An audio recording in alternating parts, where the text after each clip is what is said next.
ങ്ങളിലൂടെ കണ്ണോടിക്കുന്നവരാണെങ്കിൽ കഴിഞ്ഞ 4-5 വർഷമായി നമ്മുടെ മീഡിയയും ഇത് ആവർത്തിക്കുവാൻ ആരംഭിച്ചിട്ടുണ്ട് എന്ന സത്യം നിങ്ങൾക്കറിയാം. ഇന്ത്യ രാജ്യത്ത് തന്നെ ഉണ്ടായ പ്രത്യേകമായ സംഭവത്തെ രാം ജത്മലാനി നടത്തിയ പരാമർശവും ആ പരാമർശത്തോടനുബന്ധിച്ച് സൗദി അംബാസഡർ ഇറങ്ങിപ്പോയ സംഭവവുമെല്ലാം ഈ സംഗതികൾ കാണിക്കുന്ന ഒരു യാഥാർത്ഥ്യമുണ്ട്. ലോകത്ത് ഒരേ തലച്ചോറിൽ നിന്ന് കടന്നു വരുന്ന ഒരേ തലച്ചോറിൽ നിന്ന് ഉണ്ടാകുന്ന ആശയങ്ങൾ പല തലങ്ങളിൽ ലോകത്തിന്റെ തലച്ചോറിലേക്ക് സമൂഹത്തിന്റെ തലച്ചോറിലേക്ക് അടിച്ചേൽപ്പിച്ചുകൊണ്ടിരിക്കുന്ന ഒരു സമയത്താണ് നമ്മൾ ജീവിക്കുന്നത് എന്ന യാഥാർത്ഥ്യമാണത്. ഒന്ന്, ഏറ്റവും വലിയ ഭീകരൻ മുഹമ്മദ് റസൂലുള്ളാഹി സ്വല്ലല്ലാഹു അലൈഹി വസല്ലമയാണ് എന്നത്. 2, പരിശുദ്ധ ഖുർആൻ ഭീകരത പഠിപ്പിക്കുന്ന യാദർശമാണ് എന്നത്. ഖുർആനും സുന്നത്തും മുന്നോട്ട് വെക്കുന്ന സാമൂഹ്യ സംവിധാനം എല്ലാ അർത്ഥത്തിലും പ്രാകൃതവും അപരിഷ്കൃതവുമായ ഒരു സാമൂഹ്യ സംവിധാനമാണ് എന്ന പ്രചാരണം.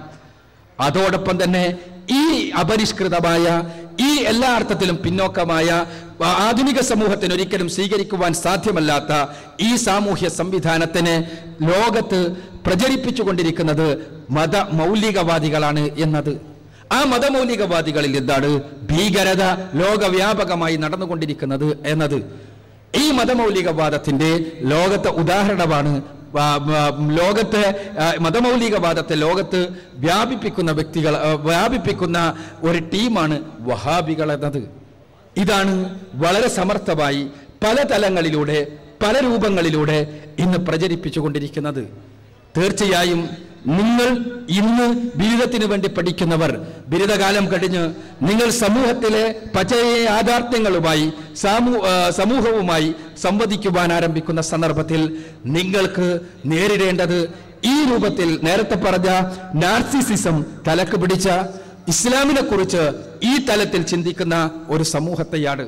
ഇവിടെയാണ് നമ്മുടെ ബാധ്യതയേറുന്നത്. തീർച്ചയായും ഇസ്ലാമിക ദഅവത്ത് എന്നത് നാം നിർവഹിക്കേണ്ട ഒരു ബാധ്യതയാണ് എന്ന് നമ്മൾ തിരിച്ചറിഞ്ഞു കഴിഞ്ഞാൽ ഈ ദഅവത്ത് ഈ സമൂഹത്തിൽ ഏതൊരു സമൂഹത്തിൽ നമ്മൾ നിർവഹിക്കുമ്പോഴും ആ സമൂഹത്തിന്റെ നാഡികളെ തിരിച്ചറിയുകയും ആ നാഡീമിടിപ്പുകൾ മനസ്സിലാക്കിക്കൊണ്ട് അവർക്ക് ഈ സന്ദേശങ്ങൾ അവതരിപ്പിക്കുവാൻ സാധിക്കുകയും ചെയ്യണം. അവിടെ നമുക്കെന്ത് ചെയ്യാനുണ്ട്? തീർച്ചയായും നമ്മുടെ സമൂഹത്തിൽ നിലനിൽക്കുന്ന ഈ അടിസ്ഥാനപരമായ ധാരണപ്പിശകുകളെ കൃത്യമായി മനസ്സിലാക്കിക്കൊണ്ട് അവർക്ക് ഈ ധാരണകളെ തിരുത്തുവാൻ ആവശ്യമായ ബോധപൂർവമായ പ്രവർത്തനങ്ങളാണ് നമ്മിൽ നിന്നുണ്ടാകേണ്ടത്. ഇത് ഞാൻ സ്റ്റേറ്റ്സിനെ കുറിച്ച് പറഞ്ഞപ്പോൾ ലോകത്തിന്റെ അച്ചുതണ്ട് എന്നുള്ള രൂപത്തിൽ ആണ് ഞാൻ ഈ കാര്യങ്ങൾ അവിടെ നിന്ന് തുടങ്ങി വെച്ചത്. അതിനർത്ഥം ഇന്ന് തന്നെ ഇവിടെ ഇത് ആരംഭിച്ചിട്ടില്ല എന്നല്ല. തീർച്ചയായും കേരള സംസ്ഥാനത്ത് ഇന്ത്യയിൽ മറ്റെവിടെയുള്ളതിനേക്കാളും അധികം ഭൗതികമായി ബുദ്ധിപരമായി ഇസ്ലാമിനെ തമസ്കരിക്കുവാൻ വേണ്ടിയുള്ള പ്രവർത്തനങ്ങൾ വളരെ ആസൂത്രിതമായി നടന്നുകൊണ്ടിരിക്കുന്നു എന്നുള്ളതാണ് യാഥാർത്ഥ്യം. അതിനുവേണ്ടി മാത്രമായി കേരള സംസ്ഥാനത്തിൽ ഒരു അവിശുദ്ധ കൂട്ടുകെട്ട് തന്നെ പ്രവർത്തിക്കുന്നു എന്ന് പറഞ്ഞാൽ അത് അതിശയോക്തിയല്ല. അവിശുദ്ധ കൂട്ടുകെട്ടിൽ ക്രൈസ്തവ മിഷനറിമാർ സാമ്പത്തിക സഹായങ്ങൾ നൽകുകയും മുസ്ലിം യുക്തിവാദികൾ എന്ന് പറയുന്ന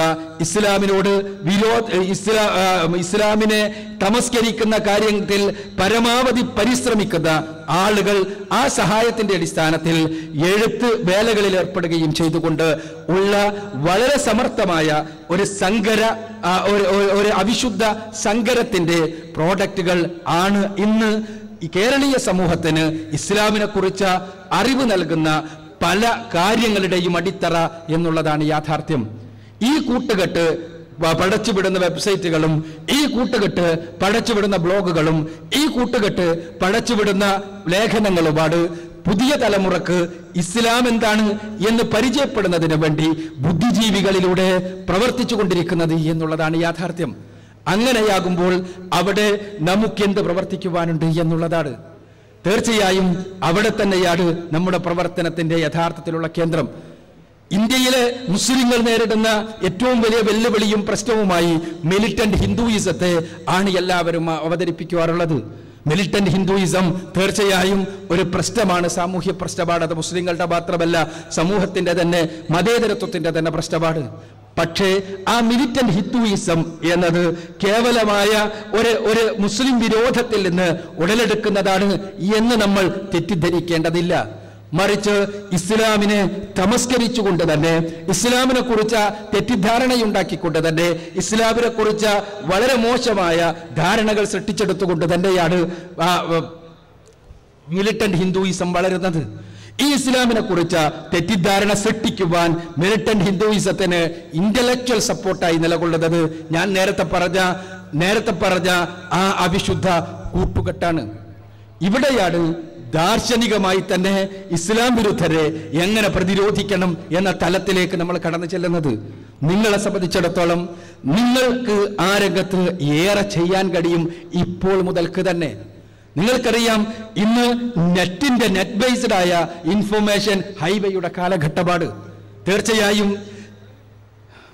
നമ്മുടെ സമൂഹത്തിൽ തന്നെ കാര്യങ്ങളെ രണ്ടായി കണ്ടുകൊണ്ട് കാര്യങ്ങൾ നേടിയെടുക്കാൻ രണ്ട് രൂപത്തിൽ സംഗതികളെ മനസ്സിലാക്കുന്ന ഒരു സാമൂഹ്യ സംസ്കാരം വളർന്നു കഴിഞ്ഞിട്ടുണ്ട്. നമ്മൾ വിചാരിക്കുന്നത് പോലെ ചാനലുകൾ ഇന്ന് ആർക്കും ബൗദ്ധികമായ കാര്യങ്ങൾ മനസ്സിലാക്കുന്നതിന് വേണ്ടിയുള്ള ഒരു ഉപാധിയല്ല. ചാനലുകൾ മാറിക്കൊണ്ടിരിക്കുന്നത് കേവലം എന്റർടൈൻമെന്റിന്റെ തലത്തിലേക്കാണ്. ന്യൂസ് ഒരു ഭ്രാന്തായി മാറുന്ന ആളുകൾക്കും ന്യൂസ് കാണൽ ഒരു ലഹരിയായി തീരുന്ന ആളുകൾക്കുമല്ലാതെ ചാനലുകളോട് താല്പര്യമില്ലാത്ത ഒരു തലത്തിലേക്കാണ് കടന്നു വന്നുകൊണ്ടിരിക്കുന്നത്. മറിച്ച് ഇന്ന് പോയിക്കൊണ്ടിരിക്കുന്നത് ഞാൻ സൂചിപ്പിക്കുന്നത് പോലെ ഒരാൾക്ക് അറിവ് നേടിയെടുക്കണമെങ്കിൽ, ലോകത്തെ മനസ്സിലാക്കണമെങ്കിൽ, കാര്യങ്ങളിലുള്ള യഥാർത്ഥത്തിലുള്ള തലമെന്താണ് എന്ന് തിരിച്ചറിയണമെങ്കിൽ നെറ്റിലേക്കാണ് ശ്രദ്ധിക്കുന്ന, ഇന്റർനെറ്റിൽ ബ്രൗസ് ചെയ്യുന്ന ഒരു കാലം.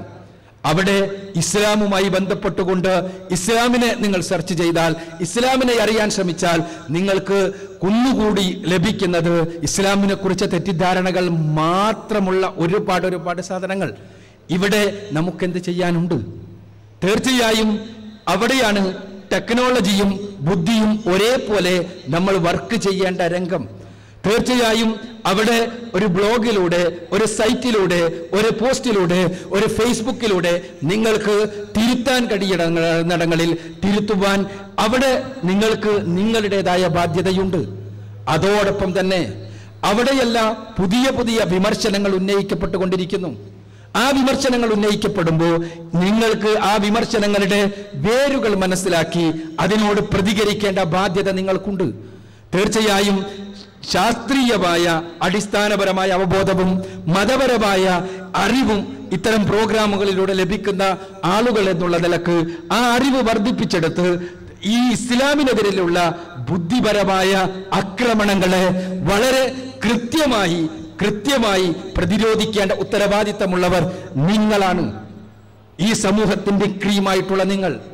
പ്രവാചകൻ സല്ലല്ലാഹു അലൈഹി വസല്ലമയെ തെറി പറഞ്ഞപ്പോ, ആ പ്രവാചകൻ സല്ലല്ലാഹു അലൈഹി വസല്ലമക്കെതിരെ സംസാരിച്ചപ്പോ അയാളുടെ കൈവെട്ടാൻ ഏതൊരു ഭീകരനും സാധിക്കും.